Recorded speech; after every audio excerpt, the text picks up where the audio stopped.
৩ মাস আগে রাস্তায় হাঁটতে হাঁটতে স্থানীয় এক আওয়ামী লীগ নেতার ছেলে ফারুক হোসেনের সাথে পরিচয় হয় আশুরা খাতুনের। প্রথম দেখাতেই কথা, তারপর ফোন নাম্বার বিনিময়, ধীরে ধীরে মোবাইলে নিয়মিত আলাপ, একে অপরের প্রতি টান। একসময় প্রেমে আসক্ত হয়ে পড়েন দুজন। আমাদের পরিচয় হচ্ছে রাস্তায়, ওনার মোটরসাইকেলে হচ্ছে শেষ হয়ে যায়, রাস্তা দিয়ে আগে যাচ্ছে, আমি মিলে যাচ্ছি। শুধু কথা আর দেখা সাক্ষাৎ নয়, বিভিন্ন জায়গায় ঘুরতে যান তারা। ফারুক হোসেন আশুরা খাতুনকে দেন বিয়ের প্রতিশ্রুতি। আশুরাও বিশ্বাস করে সেই স্বপ্নে ভাসতে থাকেন। এর মধ্যে তারা শারীরিক সম্পর্কেও জড়িয়ে পড়েন।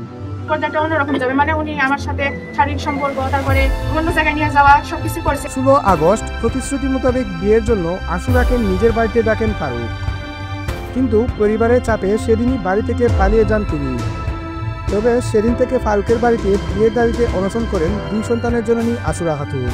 4 জন মহিলা আর ফারুকের মা কি বললো, ফারুক বের হয়ে গেছে।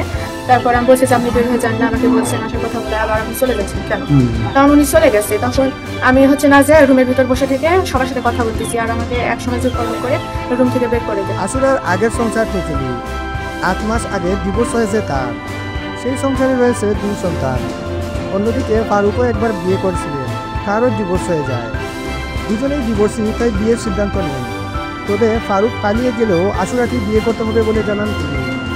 আমার 2 সন্তান আছে, 2 সন্তান ওনার দাদা দাদির কাছে থাকে। একটা মেয়ের বয়স 8 বছর আর ছেলের বয়স 5 বছর। ফারুক রাজশাহীর দুর্গাপুর উপজেলার সূর্যবা গ্রামের সাবেক ওয়ার্ড আওয়ামী লীগের সাধারণ সম্পাদক উমর আলীর ছেলে। এর আগেও সে এমন একাধিক নারীর সঙ্গে সম্পর্কে জড়িয়েছে বলেও অভিযোগ করেন স্থানীয়রা। এমনি তো আর আসে না, আমার বাড়িতে জানি যে কোনো একটা আমাদের সম্পর্ক ছিল। এই মেয়েটা এখানে সন্ধান করতেছে বিয়ের দাবিতে, অবশ্যই সম্পর্ক আছে, তার জন্য এই মেয়েটা এখানে আসছে, তাছাড়া অন্য কারো বাসা আসে না। আমি চাচ্ছি ছেলেটা আসুক, যেখানে থাকবে আসুক, সে মেয়েটাকে বিয়ে করুক, করে বাসা। এখানে লোকজন ডাক, 2 পক্ষ লোকজন ডাকবো, 2 পক্ষ আমাকে ডাকবি, আমি সেখানে যাই ফায়সালা দিব। কিন্তু এক পক্ষ সবাই আইছে, আর এই ফারুকের পক্ষে ফারুক অনুপস্থিত, তাই কোনো সমাধান করতে পারিনি। দুর্গাপুর থানার ভারপ্রাপ্ত কর্মকর্তা রফিকুল ইসলাম বলেন, এ সম্পর্কে এখনো পর্যন্ত থানায় কোনো লিখিত অভিযোগ আসেনি। অভিযোগ পেলে প্রয়োজনীয় ব্যবস্থার আশ্বাস দেন তিনি। এক ছেলের বাড়িতে অবস্থান করছে আর এই বিষয়টা নিয়ে আপনারা জানেন কিনা বা কোনো অভিযোগ?